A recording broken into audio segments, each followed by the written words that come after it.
భూత్ బంగ్లా రహస్యం చివరి భాగం.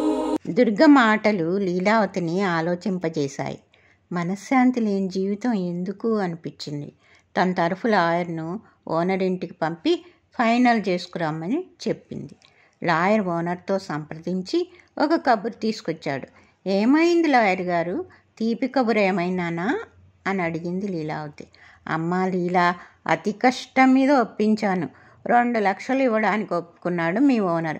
ఇక ఆపై మీ ఇష్టం అని చల్లగా కబురు అందించాడు లాయర్. లీలావతికి దుర్గ సలహా తల్లో స్థిరపడింది.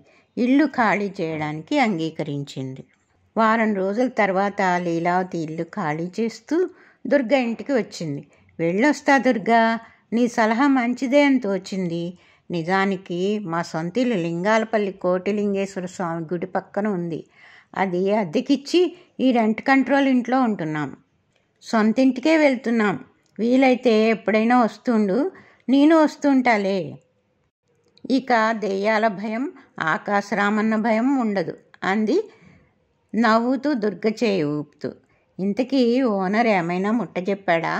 మీ పట్టుదల అదే కదా. సంధి కుదిరినందుకు దుర్గకు ఆశ్చర్యం వేసింది. ఏదో ఇచ్చాళ్లే, భిక్ష పడేసినట్లు 2 లక్షలు పడేశాడు. నీ మాటలు విన్నాక పంతం దేనికిలే అనిపించింది.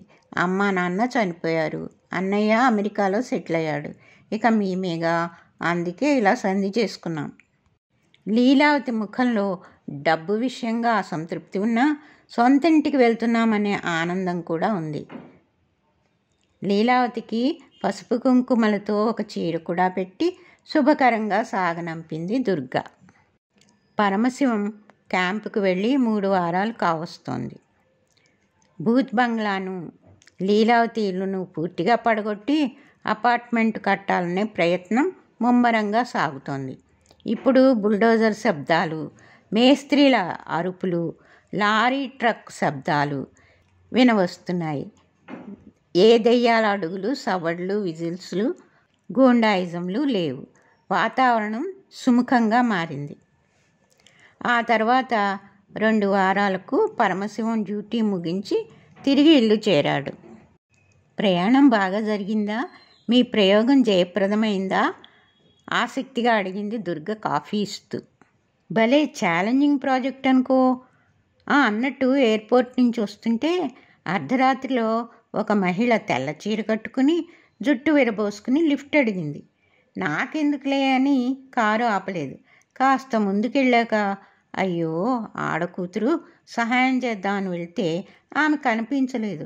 అటు ఇటు వెతికినా మాయం, ఎక్కడా కనపడలేదు. ఇంటికి వచ్చాక చూస్తే ఆ దెయ్యం ఇంట్లో కనపడింది